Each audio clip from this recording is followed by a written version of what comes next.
understand if you're sick, if you don't feel good, could you please call me back, or at least pick up the phone. Let me know that everything's okay.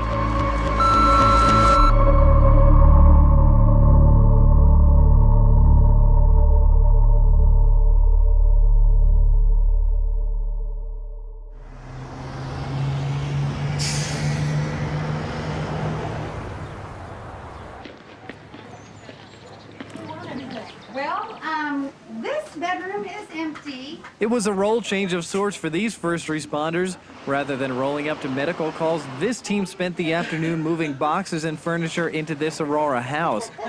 And it's all for this family, Dee Dee Blanchard and her 12-year-old daughter, Gypsy Rose. It's been a blessing. People have been so nice to us. It feels like we finally came home. It is wonderful. It's so beautiful and happy and homey. A home that this family was desperately in need of.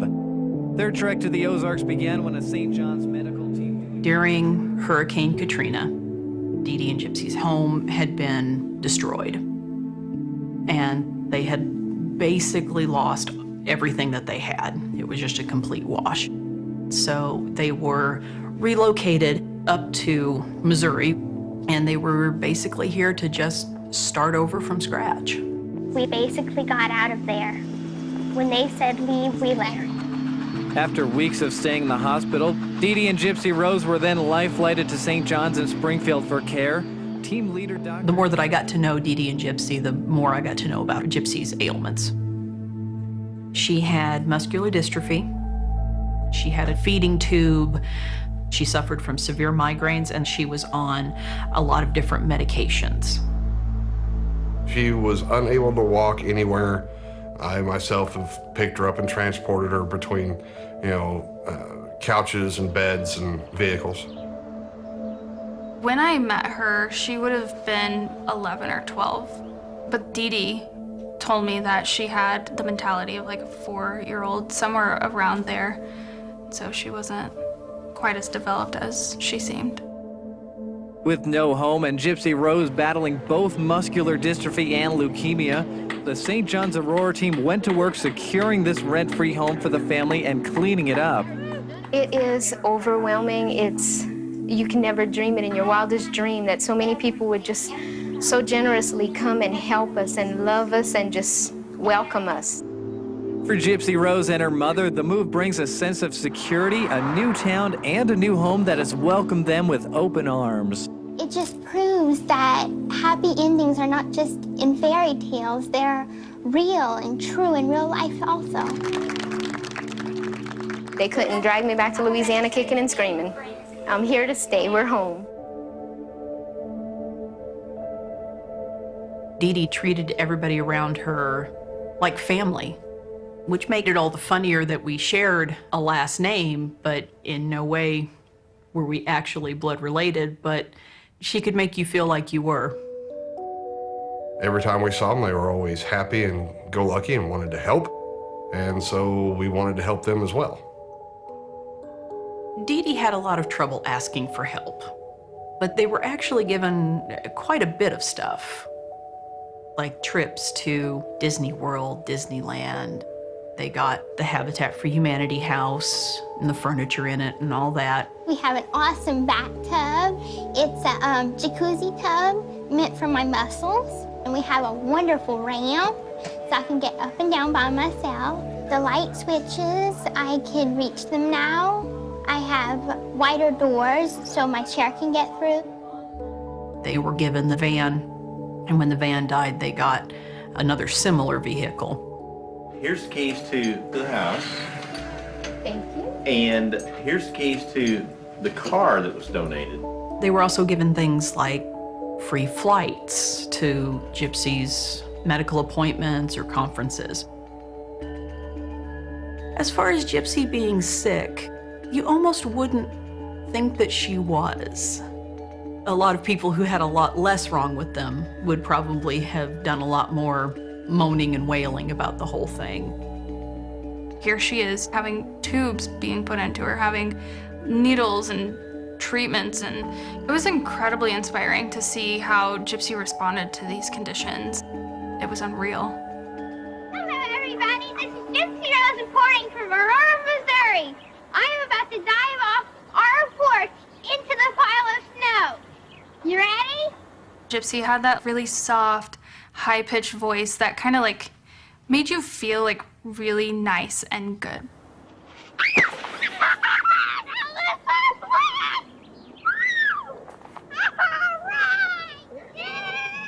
The normalcy of life that a child like Gypsy could enjoy seemed to be very limited. Hi, everybody. Right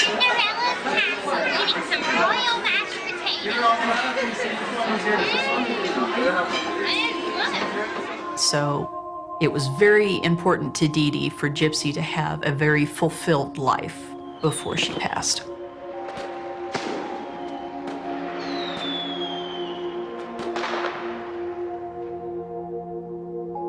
I did think their relationship was unique because of everything they did together. They even had a joint Facebook account called Blanchard, and that's where Dee Dee would give updates on Gypsy's health and like take photos of her in the hospital or, you know, in Disney World. I mean, that was like the dream relationship between any mother and daughter.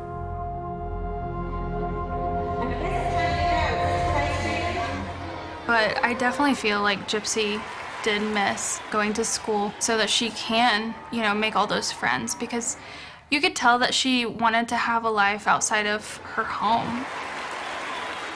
And so she had to live through fantasy. Anytime there was an opportunity for her to dress up, she would. If they were going to Comic-Con or if they were going to movie premieres, she would dress up as the characters. I just felt like she liked being someone else for a while. Especially when it came to like the hair, because she never really had any hair, and so she got to wear these beautiful long wigs, and she took on this entire persona of someone that she could never be.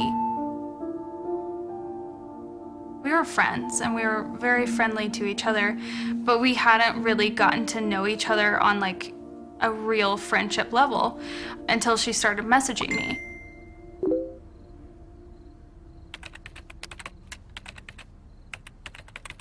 Gypsy had set up a secret Facebook account so that we could talk and she could vent, you know, without having to be filtered or censored by her mom, because her mom was always present whenever we were hanging out together. Emma Rose was an alias that she used.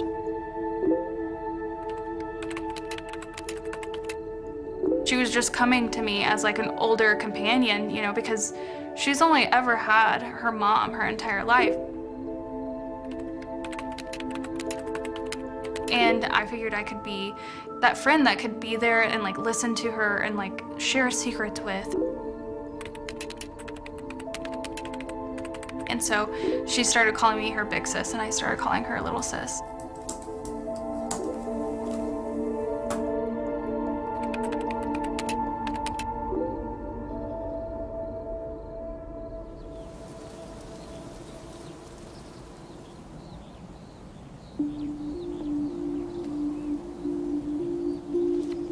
The Sunday that it all started was just a very typical Sunday. But then I see this post. It was from their Blanchard Facebook account. That was a very jarring moment. And I was like, well, that seems weird. I bet you they got their Facebook account hacked and somebody's playing games with them. And then there's another post.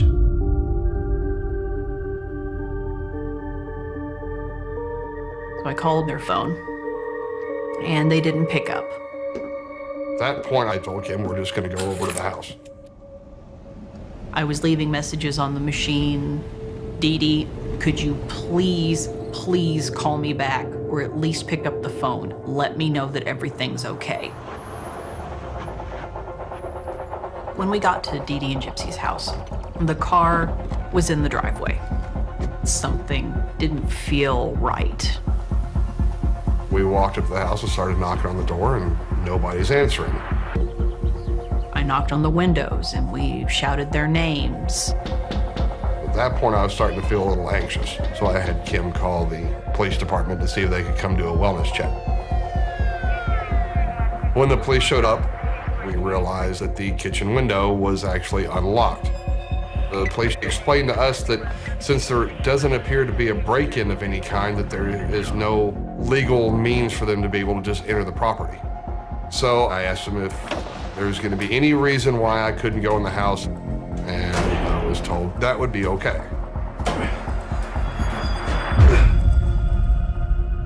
First thing that I noticed when I got inside, other than it being dark, is that it was extremely cold. It's like the air conditioner had been on full blast and just constantly running. And the house looked normal. I was just looking to see if I could find any people or anything that really just struck me as odd. You know, like overturned furniture, things that are broken. Gypsy's wheelchairs are still sitting in the living room, and her electric wheelchair was in the bathroom. So that means all three of the wheelchairs that I knew that she had were in the house. In Gypsy's room, everything is just typical kids' room.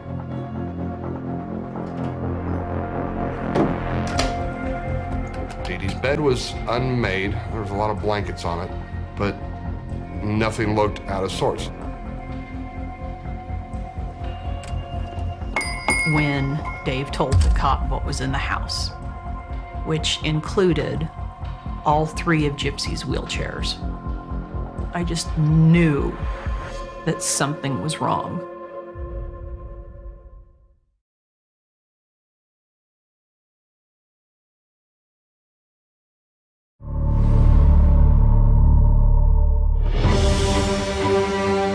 The Missouri Highway Patrol issued a statewide alert tonight about a mother and a daughter missing from Springfield tonight. They say 19-year-old Gypsy Blanchard and 48-year-old Claudenia Blanchard were last seen June 10th. If you know anything about their whereabouts, you're asked to call police right away. I saw a crowd of neighbors gathered up, and that's when I found out about the Facebook post. I thought maybe someone had just hacked their account, but what made it strange was that nobody had seen them in a few days, and nobody could get a hold of them. Kim and I both felt that the police were doing their due diligence and trying to figure out where Dee Dee and Gypsy were, so we went home.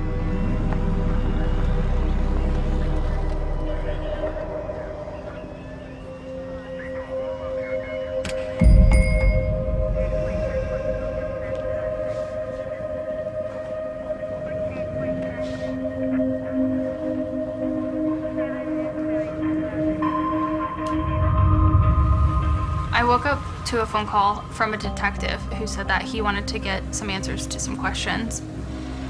I was surprised by him wanting to come over immediately, but I knew it had to be at least fairly serious.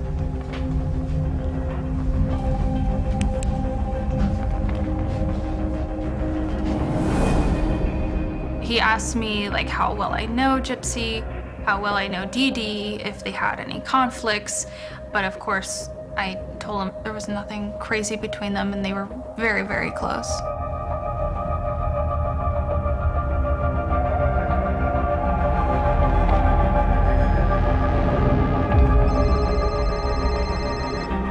He ended up getting a call. It was very short, and as soon as he disconnected, I just knew that something bad had happened.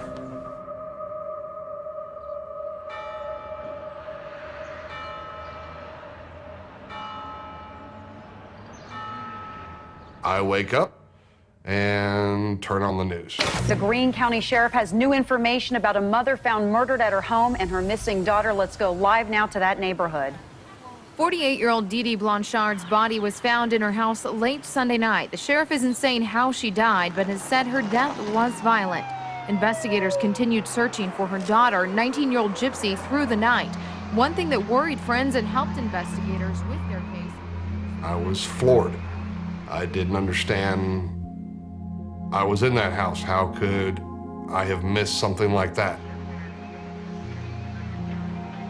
The overall feeling was numbness. I didn't want to believe any of it. I wanted this to be anybody but Dee Dee.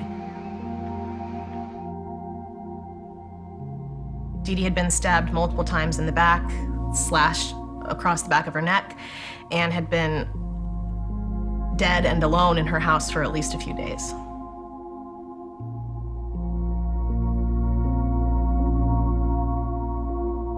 This poor woman had done nothing but give her life for her child and had done nothing but love everybody around her. I could not think of anybody who would want to cause any kind of harm to Dee Dee and Gypsy. There was no suspect. There was nobody that anybody had any idea would be connected to this, and so all signs did just point to some random killer.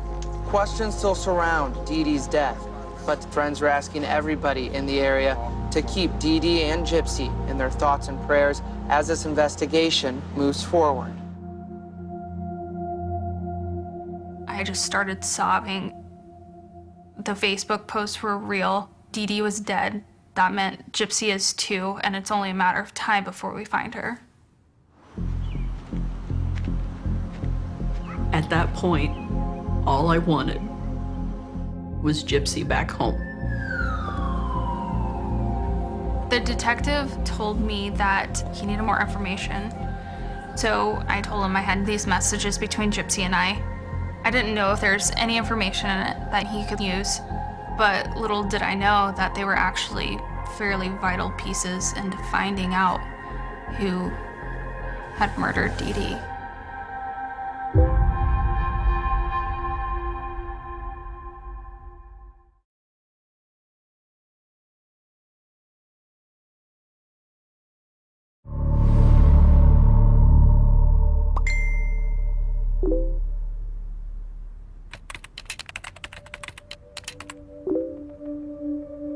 At first, our conversations were very, very innocent.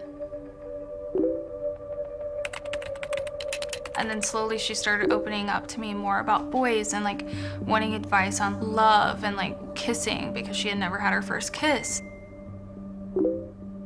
It kind of shocked me because I wasn't expecting it, but at the same time, she was just getting older and she was, 15, 16, and it just seemed totally normal for a girl her age to be asking these things.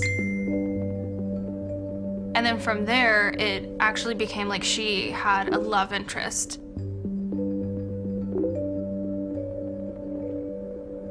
Gypsy was not allowed to date boys. She was allowed to have friends, but boyfriends was completely out of the question. She immediately jumped into how they were planning on getting married and how they were going to get married in a gazebo in the snow. And this was my introduction to Nicholas Godejohn. I told her, just be careful, play it safe, play it smart. Don't just run off with some stranger.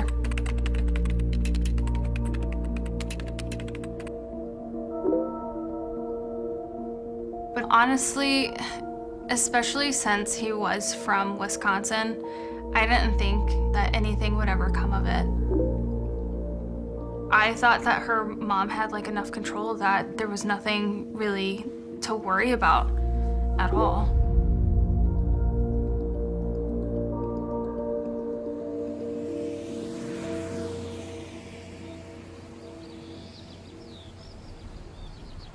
The police tracked the IP address of the Facebook status that was made on Dee Dee and Gypsy's Facebook account to a residential area in Big Bend, Wisconsin, Waukesha County. And the police determined that it was Nicholas's parents' home. When they figured out that the post had been made in Waukesha County, there was no way that they could get there in time because they were 8 or 9 hours away. So they had to ask the local police department to go to the residence and see if Gypsy was there. They dispatched a very large group of police officers and they descended on the house, prepared for anything. I felt like we were going to end up finding Gypsy, you know, in a similar condition they found Dee Dee.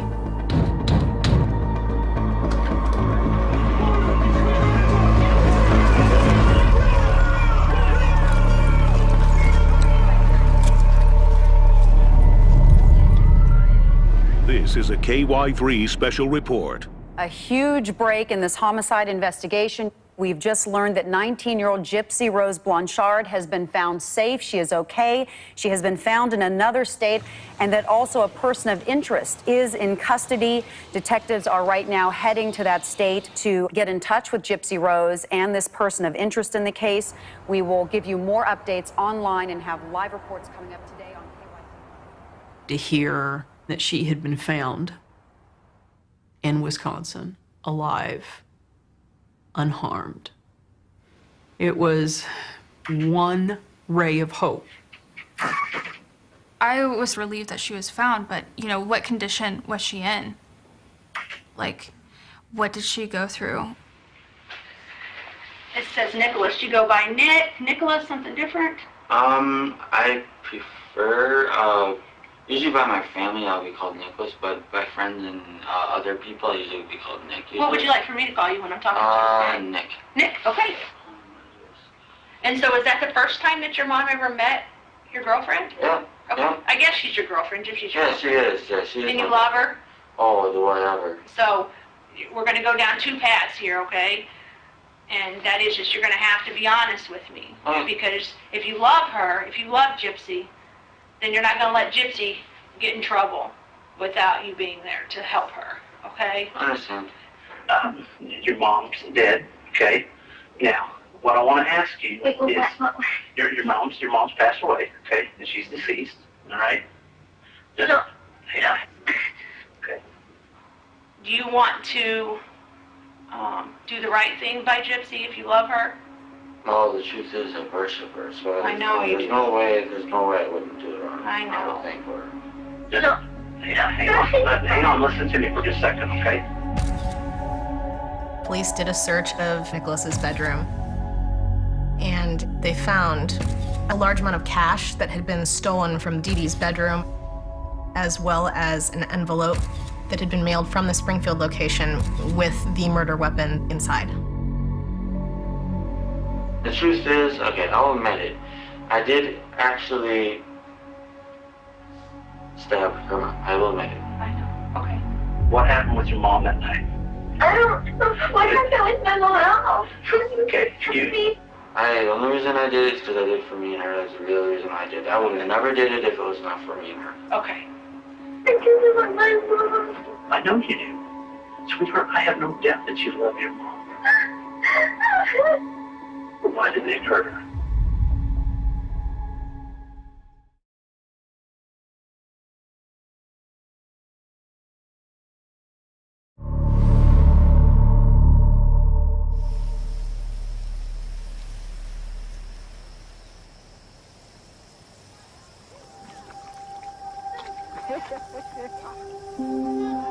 Hey, dude. Dee Dee's full name was Claudine Ann Petrie, but everyone called her Dee Dee. Hey, dude. There were 6 of us, 3 older brothers, and my oldest sister. I was the 5th child, and Dee Dee was the 6th child. She was considered the baby. Dee Dee went out of her way to be different, by herself, a loner, and that's what she liked. You know, you don't know that she's got a short, a jacket, but she's got a short. She got the fire. Today is Friday, that's why she's going to see the boys tonight. And that's your daddy, of course. I'm at the bowling alley, hanging out one night, going there to hear a band, and I see this girl. She looks a little different. She doesn't look like she's from around here. Hi, my name is Dee Dee. We're about to leave to go out, me and Suzette, and LJ, and Michelle, and Titania. And we're gonna go do some tricks. Tonight, we're not treating anyone. This is how I look. Turn around. The way she dressed and then carried herself, designed by Dee Dee. She stood out from the crowd, definitely. You the bad witch or the good witch? She's the good one, I'm the bad one, okay? We straightened those things out already. Yeah. I was 17 years old. I was wild as a weed, you know. She's a little older than me, but I got her phone number and we started dating after that. She told me one morning that she's got some news, that she's pregnant. So I was like, really, already? Right away I said, well, I guess we're gonna get married. She was the perfect Southern wife. A really nice girl, very polite, very generous. But I just never developed that special place in my heart for her. We was married only 3 months. I promised her I would always do everything I could to take care of her and the child, to do what I can for them financially and mentally, but I just couldn't stay.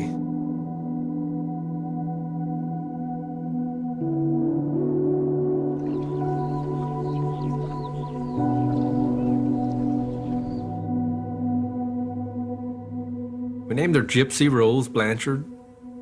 She may have been a little small, but by all means, she was a normal little baby. I nicknamed her Possum, because she looked like a little possum. Little bitty possum eyes, little bitty blonde hair that stuck up all the time. She was so tiny. As soon as I saw her, I knew my life was going to be different forever, but I had no idea what I was about to take on. Hey, Gypsy, I love you. As she got older, Dee Dee tells me that she's trying to get her this heart monitor that she'd have to wear while she slept because she stopped breathing in her sleep and she'd have seizures in the middle of the night.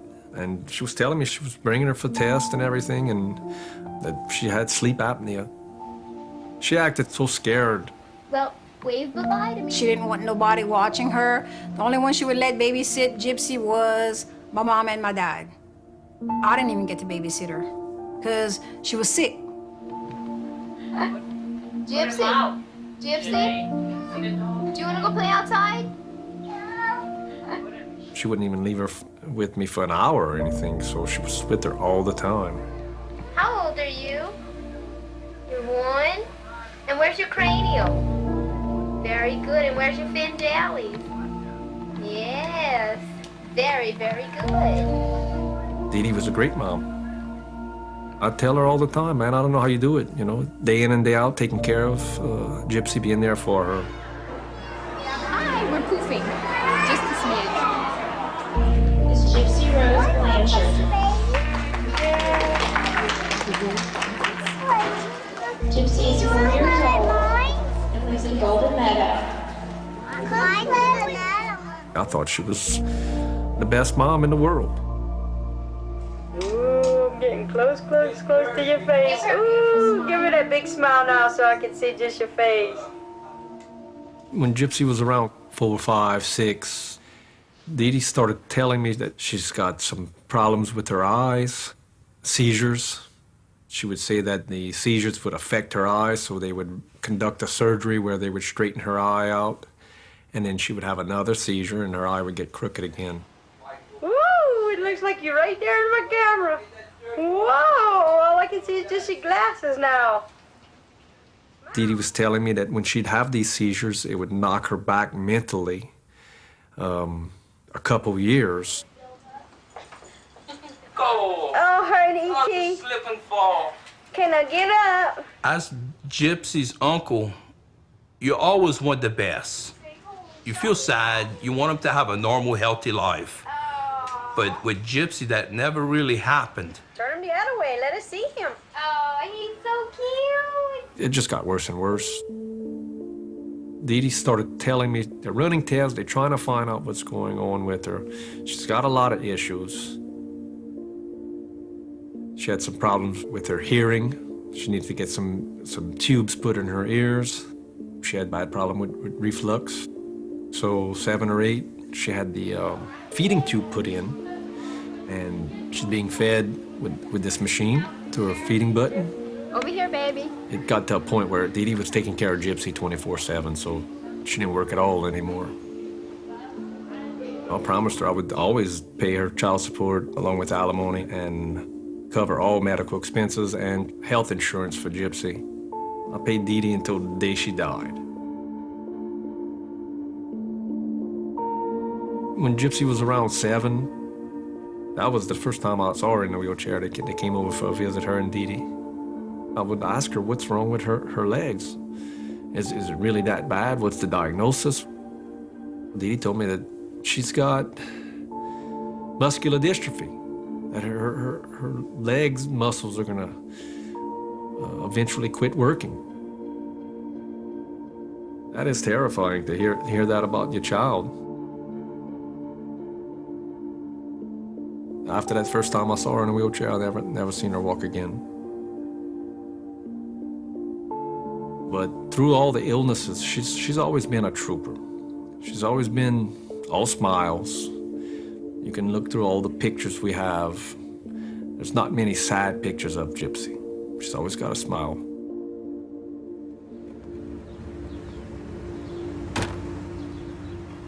They moved to Thibodeau, which is 45 minutes away. A couple years later, they moved to New Orleans, a couple hours away. As she got older, they moved further and further and further away. It got harder and harder to see her. I'd go to their house and visit a couple hours, hang out. But when Gypsy and I would start building a little closeness, a little bond and everything, it'd be 3 or 4 months before we can get back together and rebuild upon that. It seemed like Dee Dee was never letting us build that father-daughter relationship that you're supposed to have with your children. And Katrina hit in 2005, and they were relocated to Missouri. That's 11 hours away. By that point, she'd let me talk to Gypsy on the phone whenever I wanted and everything, but she said a visit was pretty much out of the question. I never raised any really hard questions with Dee Dee because she still allowed me to talk to her when we called and keep some kind of relationship. I knew that if I raised any serious questions or issues, she could cut me off in a minute. So the relationship we had was mostly just phone calls, gifts, birthday cards, stuff like that. I just wanted to try to make her feel like, you know, I'm gonna be here for you forever, waiting. One day you're gonna call me and say, hey, Dad, it's Gypsy. You know, can you come see me or something? You know, I was just hoping for that day to come, and it never came. What happened with your mom that night? I don't know what happened with my mom. Okay, Did Gypsy know that you were going to kill her mother? Just listen to me, okay, sweetheart? You know what happened to your mom, okay? And I know that you know. Honestly, she asked me to.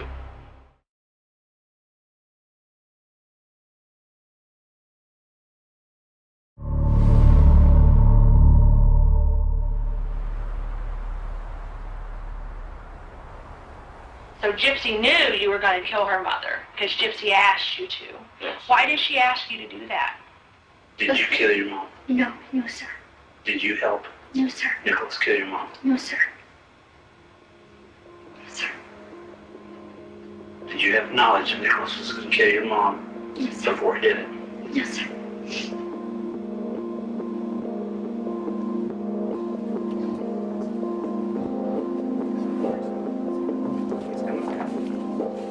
Okay, good morning. I want to specify at the beginning of this press conference that this is an ongoing investigation. The prosecutor has filed charges this morning for first-degree murder on 2 suspects. We're still investigating the extent of the relationship, but it has been referred to as boyfriend-girlfriend. I was blown away. I never in a million years would have thought she would have ever been associated with something like that. I mean, any sort of crime, period. But especially the murder of her own mother. I was like, what is going on here? As far as I knew, they had the perfect mother-daughter relationship. I mean, it was the perfect little happy family. The police must have gotten somebody's story backwards, or somebody wasn't telling the whole truth, but it couldn't be Gypsy. 26-year-old Nicholas Goodjohn was in a Waukesha County courtroom this morning. He waived his right to an extradition hearing. He's charged in the Missouri murder of Dee Dee Blanchard. Prosecutors say he stabbed the woman to death after the victim's daughter, Gypsy, allegedly asked him to. Goodjohn also has a criminal past. In 2013, he was arrested after investigators say he was watching pornography and fondling himself in a McDonald's restaurant for 9 hours. Police finding a large knife during the arrest. I think everyone assumed that he was just this internet predator that had, preyed on Gypsy, especially given her circumstances. I want to talk to you just a little bit about what's going on, okay? Okay. As you know, Nicholas was charged with first-degree murder and armed criminal action. And what happened is he got a bus ticket and he came to Springfield, which is where I live and work. And he and Gypsy conspired to kill her mother. He stabbed her numerous times in the back while she slept in her bed. I mean, what do you think about this? I don't know. I mean, I know that once he started going down there, we always keep a close watch on him because he has autism, Asperger's. And that's Is why he being lives with us. diagnosed with autism and Asperger's? Yes. Okay. Last doctor he talked to, they said his mind is probably always going to be 15, 16, right around there. Okay. He's never done anything like this. Nothing violent, you know what I mean? That's why I'm in shock. Okay. I think he's madly in love with this girl. I know. I do remember thinking that it was Goodjohn who was a mastermind behind it all, but it slowly came to light that through talking with the detectives and seeing the news broadcast that there was a lot more that we weren't aware of.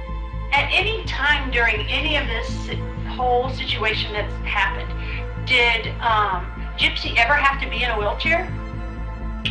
Yes. Okay, when was that? That was only when she was living at home. Okay. Otherwise, she could walk. So when she was with you this whole time, she hasn't had to have a wheelchair? Nope. We also know that she can walk without assistance or a wheelchair, and she can do that very well.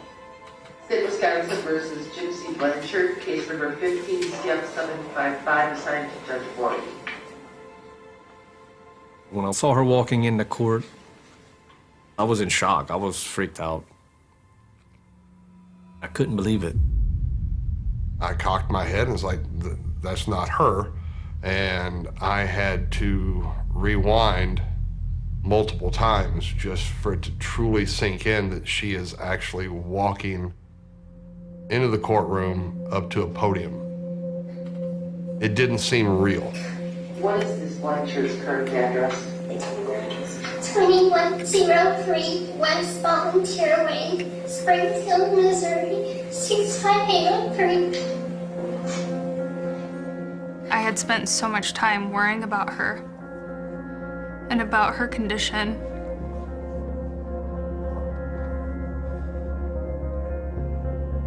And I never knew that she could walk. And then she was walking across the TV. And she was fine. The individual is alleged to conspire with Nicholas Goodjohn to stab her mother to death so that they could be together. I refused, flat out refused to believe that this was happening. It wasn't my Gypsy. I've never seen her out of her wheelchair. That's unheard of. Let's just say she was really good at acting. I thought for sure that she really was crippled. I started to doubt everything that I ever knew about them.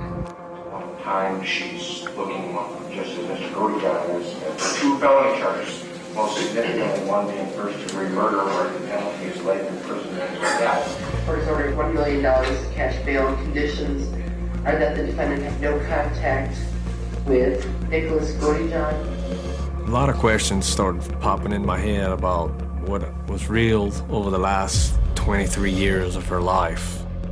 It seems like a huge rabbit trail that we're following to see if anything is true. Until questions are answered, people will be left wondering who the real mother and daughter really were. I thought I knew these people so well. Even Blanchard's true age is a mystery. If she could walk, she knew she could walk.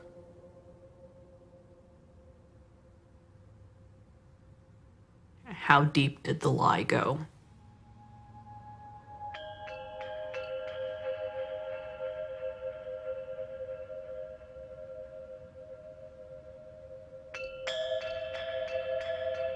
Everybody that I had ever met in my life,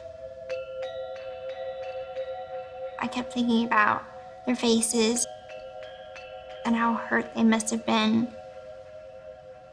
to find out that these 2 people that they had cared so much for were not who they thought.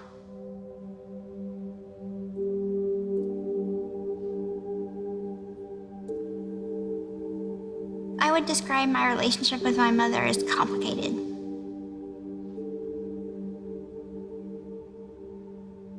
When I was younger, it was a lot better, just because she was like a best friend to me. You wanna blow me a kiss? Very good.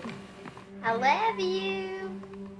We used to do things together all the time.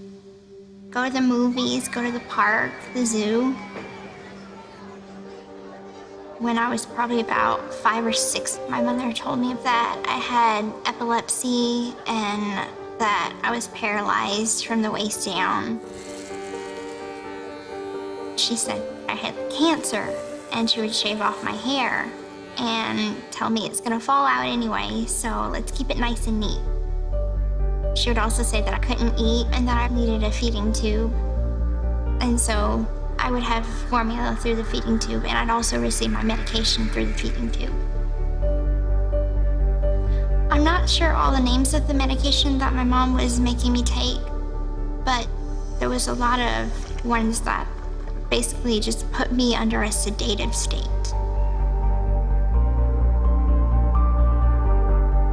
The medications did affect my teeth. They started to deteriorate, and some of them had to be extracted. So where are you going today? I'm going to Children's Mercy Hospital to see my dentist for my teeth. I had many surgeries. And we'll be back soon. I've had my salivary glands removed because my mother said that I drooled. I had the feeding tube placement in my tummy. I had multiple eye surgeries on my right and left eye, ear surgeries, a muscle biopsy to find out why my legs didn't work, and a surgery to make me not throw up anymore.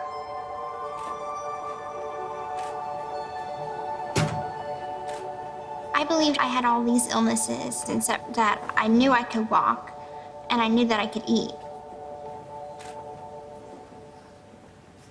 It wasn't until I saw my attorney for the first time, and he tells me that there's been no medical records that says I have cancer, and it shocked me. I don't have cancer? It confused me so much. So what other illnesses don't I have? He tells me, for the most part, he thinks I'm perfectly healthy, and that a lot of this is made up. I was happy to know that I'm perfectly healthy, but at the same time, it hurt because it's like my whole world had been tossed up, and I realized that my mother wasn't who I thought she was. It's the newest development in the murder case against Gypsy Blanchard and her boyfriend, Nicholas Godejohn. Gypsy's mother apparently kept Gypsy in a wheelchair, making up her illnesses and disabilities.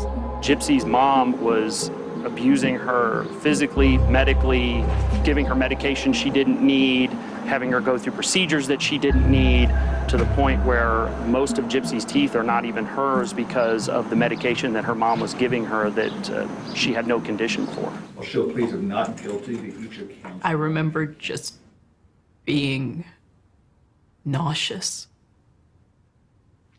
Just wanting to turn away from it all and just throw up. I've felt empty, I've felt cold, I felt numb, I felt guilty. Like I've literally felt everything. We are really trying to get a sense of the overall picture and to find out exactly how widespread Gypsy's, her mother's control was over her. As soon as I was aware of the case, I started searching the internet and trying to acquire all the information I could. And it became one of the least difficult cases I've ever seen in establishing this as much as by proxy, which is when people make others under their control either sick or lie about their illnesses or exaggerate their illnesses, all to get some kind of emotional gratification for themselves. Cancer survivor and passionate young lady, Gypsy Rose Blanchard, and her mother, Dee Blanchard, from Springfield, Missouri, to this day. Dee was a woman of fairly few accomplishments. There were relatively few things that distinguished her from the run-of-the-mill person, and that didn't suit her. So, having a sick child gave her a sense of identity, which was of the indefatigable, heroic caregiver who left others breathless with the excellence of her child rearing. And always said, "You're the reason I was born, to be your mama." It all makes sense now. You know, why she kept Gypsy at such a distance from me all of these years, why they moved so far away.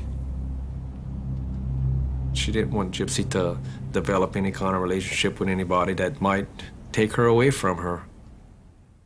I felt so stupid.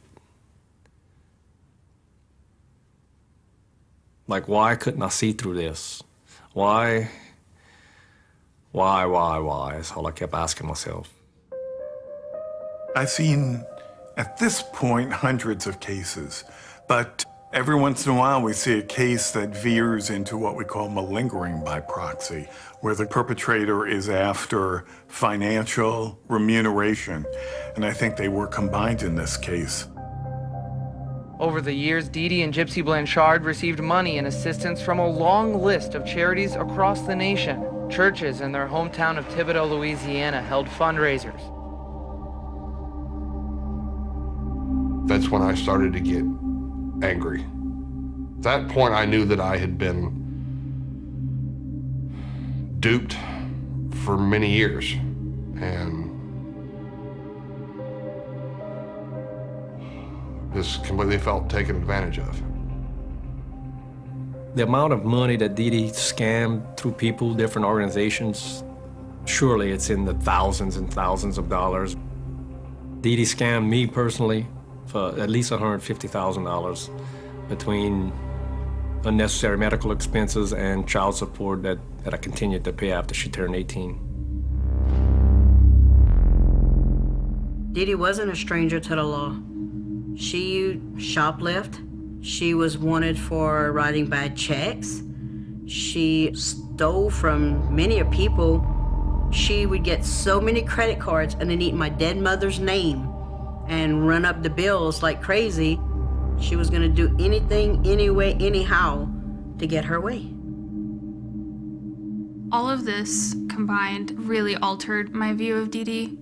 I mean, once I started realizing the extent of what she did and her actions, I started realizing how cruel she was and how she allowed her daughter to be essentially tortured constantly for all of her life. Dee had a couple years of college under her belt to be a nurse, and she'd worked in the hospital. She did her research on whatever disease she was gonna fathom that Gypsy had. There's something wrong with the medical system if a child could get through being untreated or overtreated year after year after year. Makes me mad. Dee Dee got away with this for so long because she is like so many Munchausen by proxy perpetrators. They don't encounter that much resistance. Doctors are businessmen, and they like satisfied consumers. So I think the easiest thing for them to do is ignore the possibility of Munchausen by proxy and just go on and treat and treat and treat for whatever ailments the mother claims the child has. She had a very persuasive personality. On the outside, you would almost think that she's just the kindest, sweetest, most genuine woman. She would give me a stuffed animal or a doll to play with, and she would just tell me to keep quiet. If the doctor asked me how I was doing, say fine, but other than that, don't talk. And if she found that the doctor didn't agree with what she wanted, or if they didn't put me on a certain medication or did do a certain surgery, she would switch to a different doctor that she would find that would. I've probably seen over 100 doctors in my life.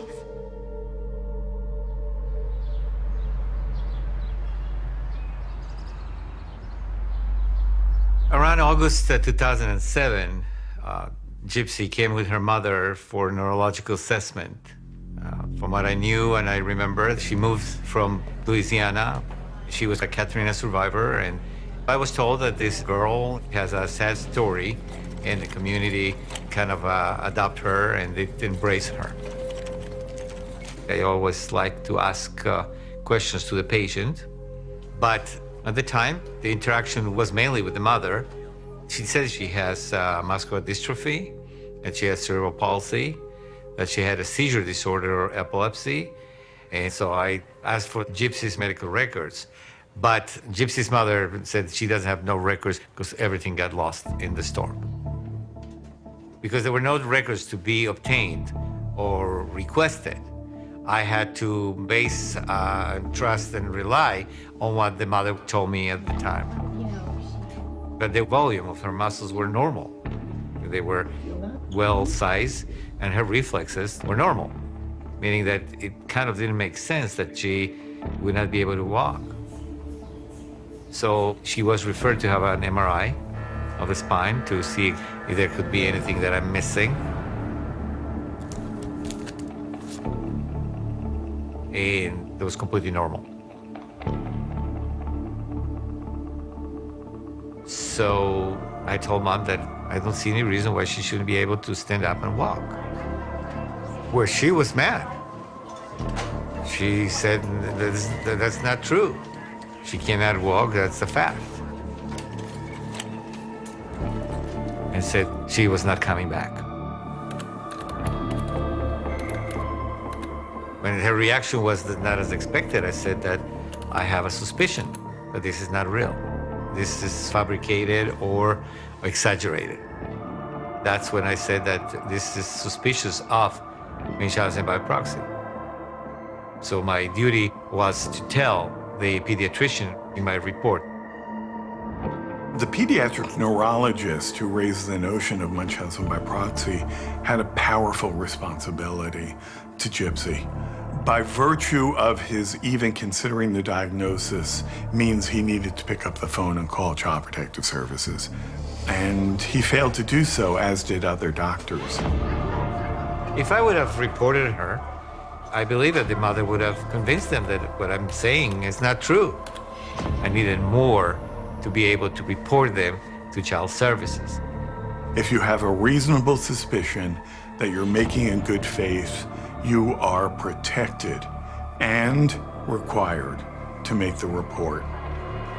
Having seen what happened, if I see in the future another Munchausen by proxy, I probably should be more aggressive. I never heard anything about the Munchausen by proxy. Didn't even know what it was. When we found out what it really was all about, that's when we realized Dee Dee's doing to Gypsy what Mom did to her.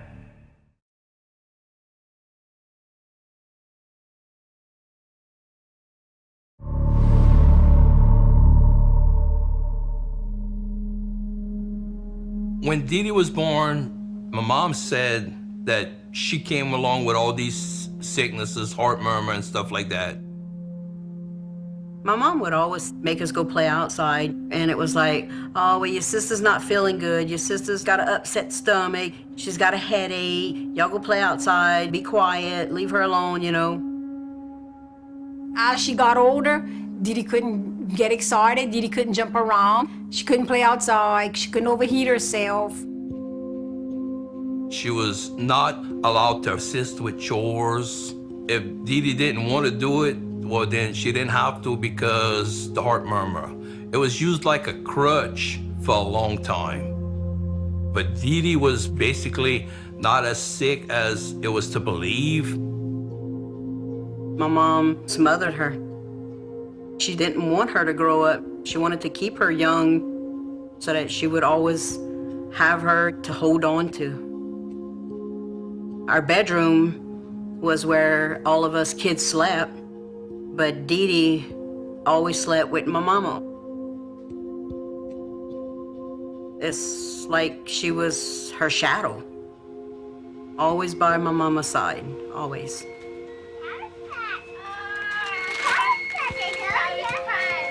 Yes, I get a boy. That's your boy. It's mine too? Your boy and your ring. Hi, Mama. Oh, wait. How you doing, Mama? What's that, Mama? Some green. Some green machine. That's my ring. Say what? That's your ring. We didn't get to go to college, but Dee Dee went to college. We didn't get a car when we were growing up. Dee Dee got the car. That's what Daddy's fixing for her to go in tonight. Dino says she needs a new one. We knew if you wanted something, you had to go out and earn it. But Dee Dee just wanted it and got it. Dee Dee was into beauty pageants, and my mama went out and bought her the prettiest dress, the prettiest shoes. She was just all about the attention. When my mom passed away, Dee Dee took it hard. You know, the person who babied her all her life wasn't there anymore. Say hi. But she still needed the attention. It didn't matter how, as long as it was coming.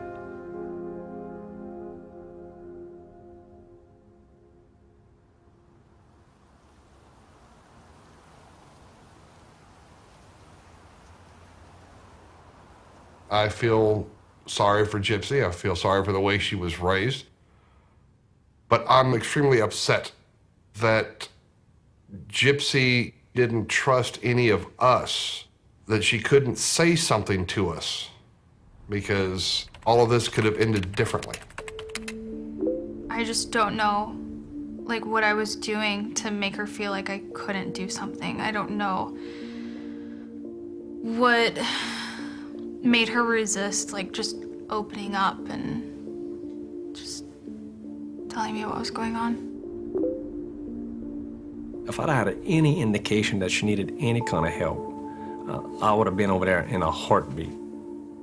But never been able to make Gypsy feel like she can call me when there was something wrong growing up like that. So I feel pretty bad about that.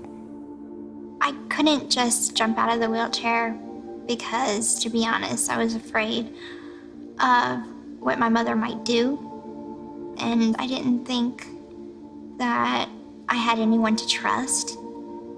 I couldn't trust Aaliyah because my mother was starting to put things in my head that Aaliyah wasn't my true friend and that she was a bad influence on me, so I couldn't be friends with her anymore.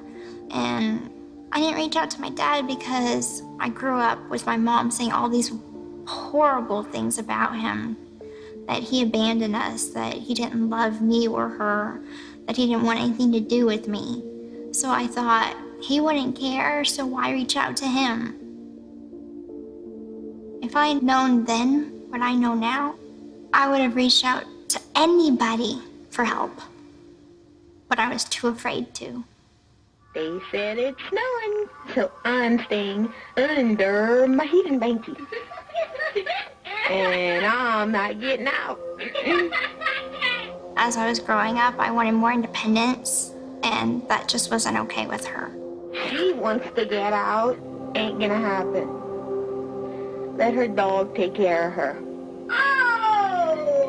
I asked my mother, can we please get rid of the feeding tube? I don't need it. And she said no. Can I please maybe get some physical therapy to help me walk a little bit better? And she just said no.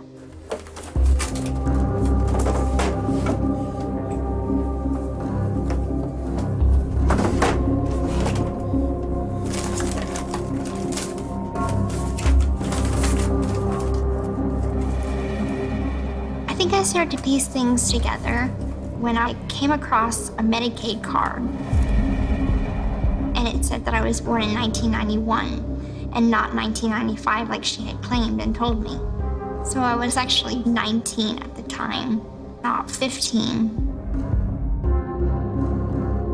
After everything went down, I found out that Dee Dee changed her birth certificate several times. She was born in 91, she changed a 1 to a 5. So she took 4 years off of her life right there. Dee Dee had so much to lose by letting her understand she was 18, you know. She knows that Gypsy could have just got up and walked out. She had met this guy at this sci-fi convention, and she told him what was going on, that she was trying to get away from her mom, that she needed some help. I trusted him a little bit, enough to run away from home. He didn't have a place of his own, so he was staying with a friend. Well, those friends knew my mom. They called my mom, and my mom came to get me. She told him that I was 15, so he freaked out because he was 36 at the time. My mother brought me back with her, smashed my computer. She chained me to a bed, tinted the windows so nobody could see what was going on inside the house, and put bells on the doors so if I tried to sneak out again, she could hear. I had asked her, you know, if I can go to the bathroom. She'd unchain me, take me to the bathroom, but then chain me back up to the bed. She would starve me. She would hit me with a coat hanger. And she would call me bitch, slut, whore, devil spawn. For about 2 weeks that happened. I went from looking at her like a loving parent to seeing her as somebody I was quite afraid of. I felt like there was no hope. I just kept thinking, dear God, get me out of here somehow.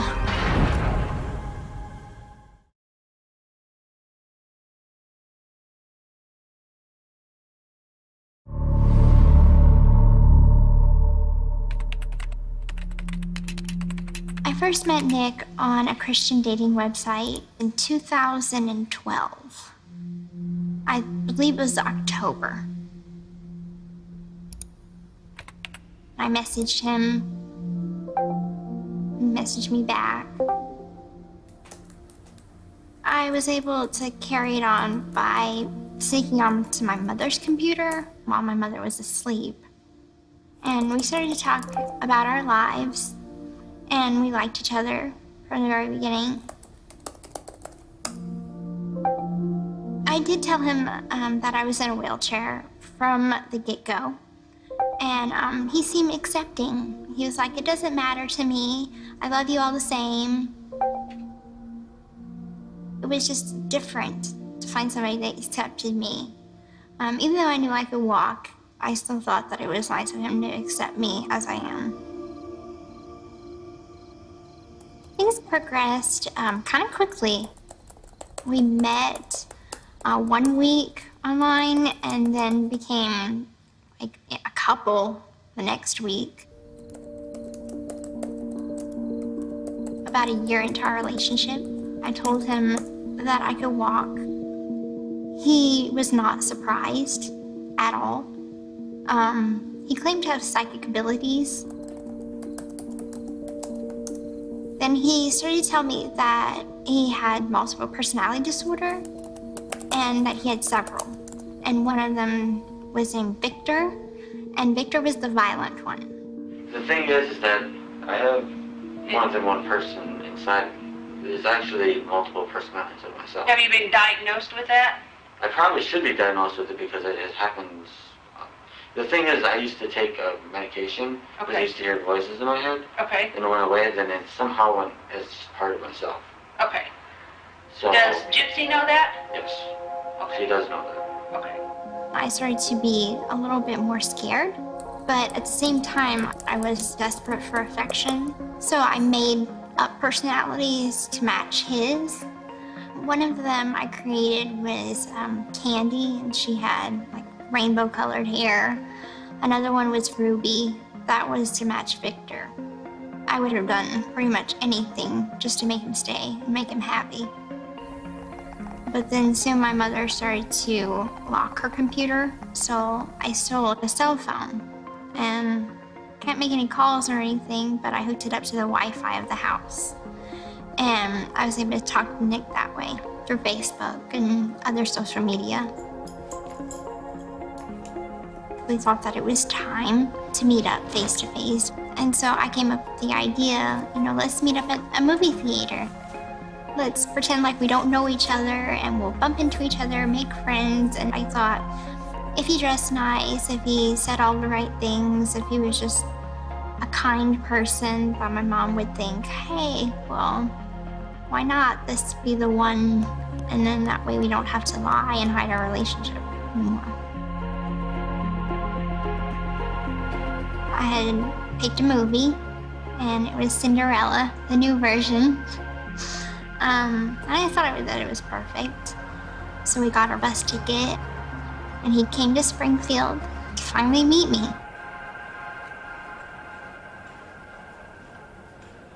He just struck up a conversation with my mom in the movie theater, and she thought that he was creepy and gave off a sort of dangerous vibe. So she moved down a couple of seats and told me to follow her. I didn't. We planned it all out from the beginning that it was time for me to lose my virginity. So I told my mom that I was going to the bathroom, and he followed me. I always imagined rose petals and candles and, romance, but it was none of those things.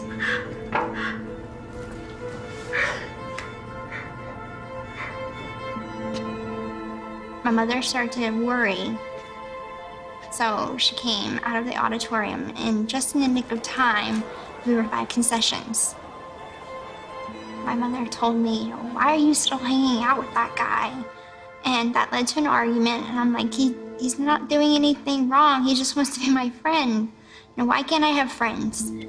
She took me to the bathroom, and she slapped me.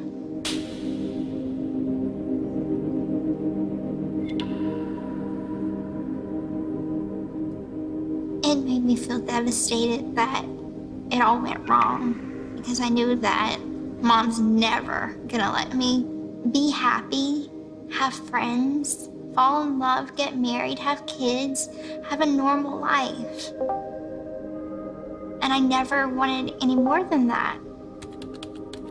I got scared and desperate, and the only thing that I could think about was, I want this ideal life of freedom and happiness. How can I get it? And then me and Nick were talking one night, and he said that he would do anything to protect me. And I asked him anything, and he said, yeah. From anybody? He said, yeah. Even my mom? He said, yes. And that's when this kind of plan started to develop of a murder plot.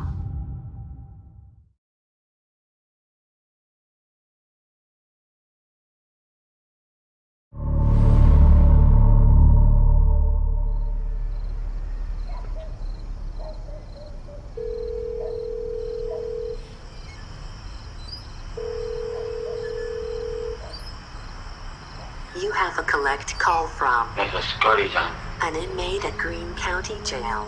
To accept charges, press 1. So, she first asked me, how badly do you want to be with me?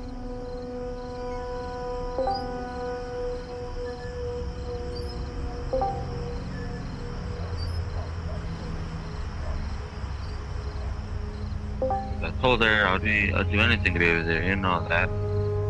And she said, as long as my mom's alive, I can't be with you. She made that very clear. I felt, how else am I gonna escape? It seemed like taking her out of the equation completely was the only option. But I was like, are you serious? This is not anything to joke around about. And she said that was the only way we can be together. So I'm pretty much stuck on this situation, and I just end up going along with it. We started looking at some different poisons. We went looking at arson, pretend that a candle fell in the bedroom and caught fire. And we went looking at a gun, but then I finally told him I can't kill her. I don't have it in me to kill her. And he said, well, you know, if you can't kill her, who's gonna do it? And I said, could you? I was really shocked. She said, if you truly love me, you'd be willing to do this for me because you know this is the only way we can be together. And at some point, I ended up giving in because I didn't know what else to do. There's nothing I wouldn't do for her. There's truly nothing I wouldn't do. He said that he was very good with knives, and I said I wanted it to be painless. I didn't want her to suffer because she's still my mother.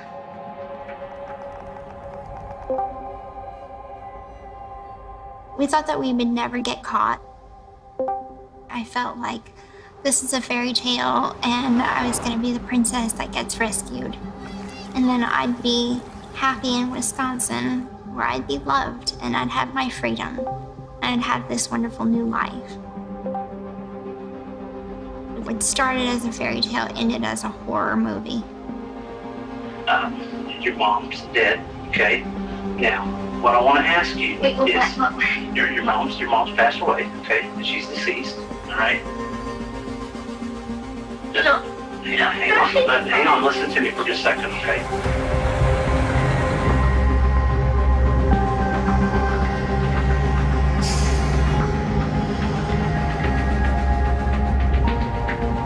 I was excited just to be with her for the rest of my life.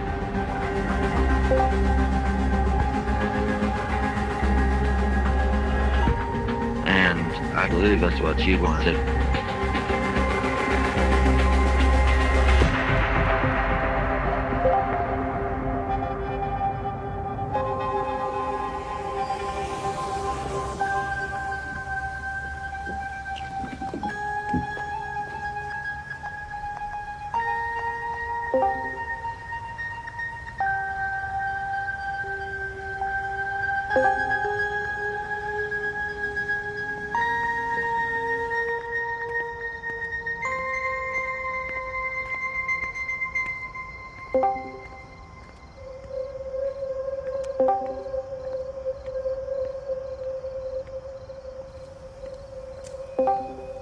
The plan was that he would put on the gloves and come in, and all I had to do was just go in the bathroom and keep quiet. Hang on, listen to me for just a second, okay?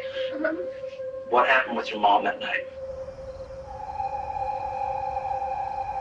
I basically had two thoughts pop in my head. One was, take her and run.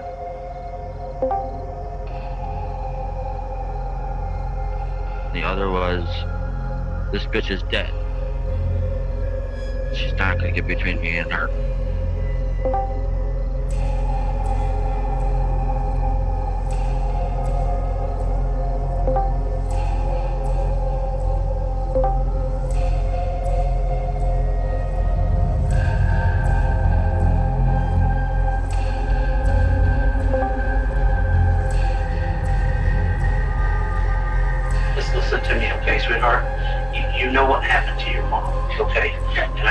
should know.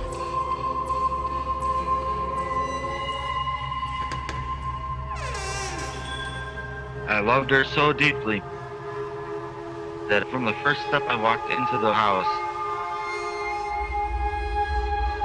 I knew there was no going back.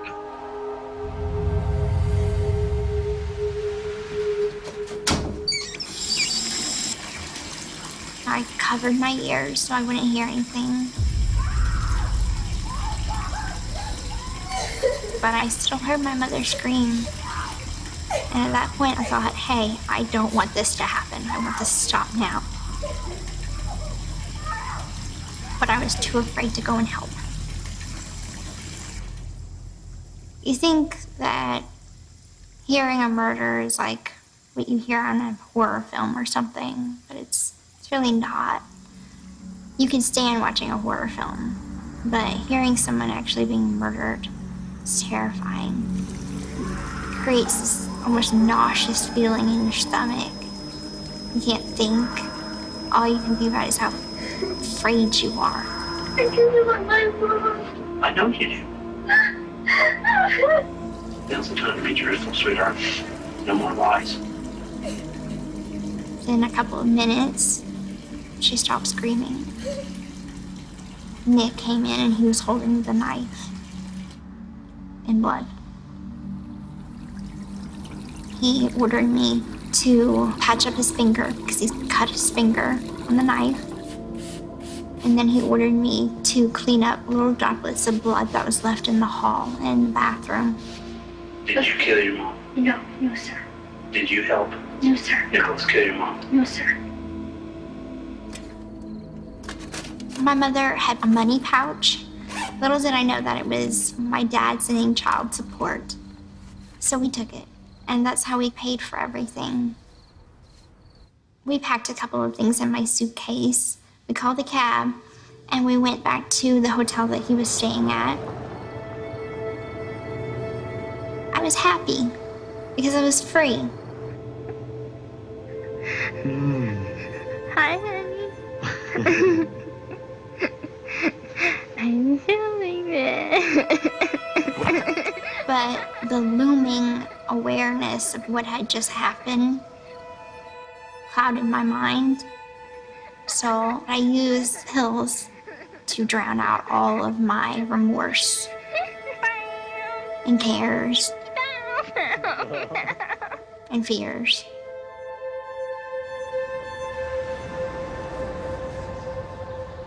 I left a motel with him and we went to the bus stop.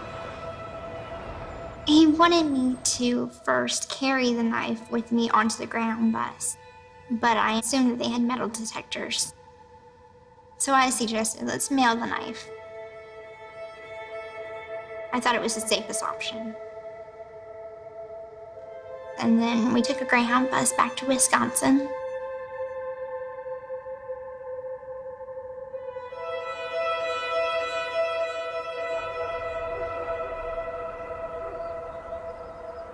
I wanted my mother found because I felt remorse and I couldn't stand the thought of her just being there. But I needed something alarming that would alarm her friends to call the police. And then one morning we wake up to the sound of police. We were surrounded. I think the last thing that I said to him is that we're gonna stick together. I did that for her and only for her, not for us. Sit tight for me, okay?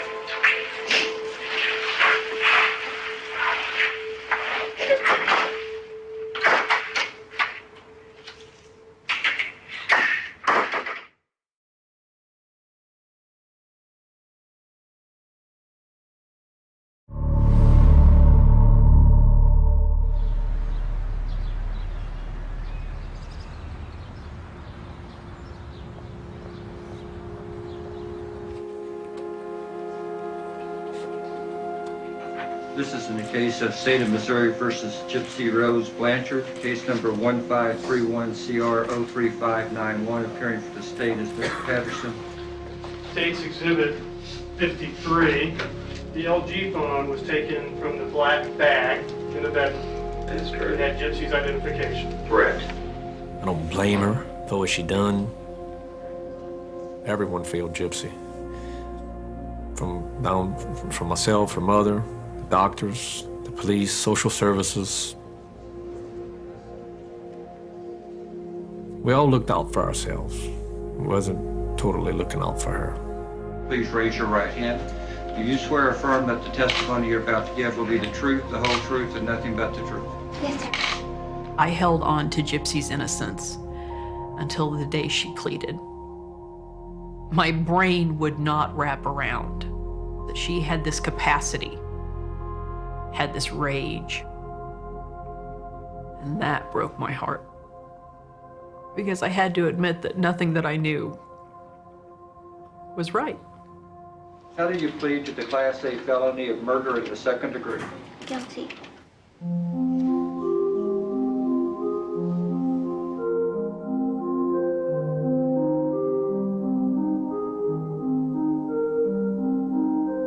Prosecuting attorney Dan Patterson says while Gypsy is guilty of murder, the amended charge fairly and justly holds her accountable to the law while also taking into account the extreme mitigating circumstances of nearly 2 decades of systematic abuse by her mother. The court accepts defendant's plea of guilty to the Class A felony of murder in the second degree and finds defendant guilty thereof.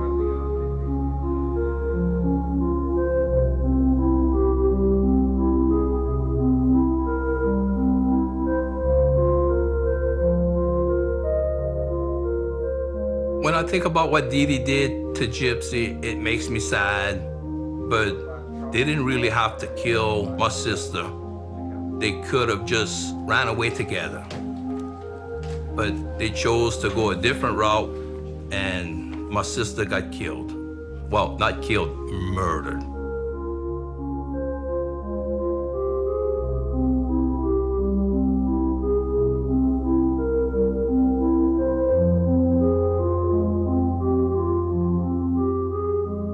No matter what happens, I'm always gonna love her unconditionally. No matter what happens. Doesn't matter if we break off, it doesn't matter what happens. I'm always gonna love her unconditionally. To this day, I still do love her. I do love her. And I know for a fact that she still does love me. Now that I've grown and matured, I know the difference between love and infatuation. He wants to feel whatever he wants to feel, but I don't love him no more.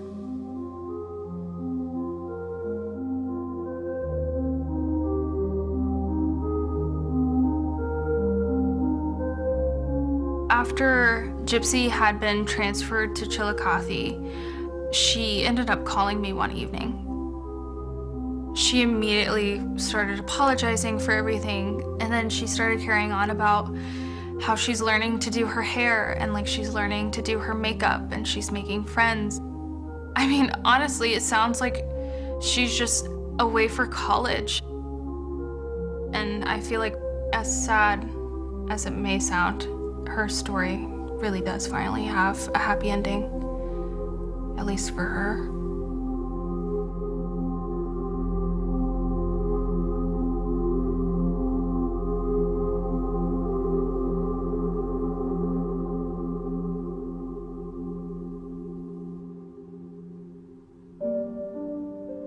I have a lot of complicated emotions for my mother. There are some times that I'm angry at her. There are times that I think that she's so manipulative, and how could you do that to your child? And then I think about other times where I'm like, she just was so desperate for somebody to love her. But regardless of all of that, I still love her and I still miss her because she was my mother.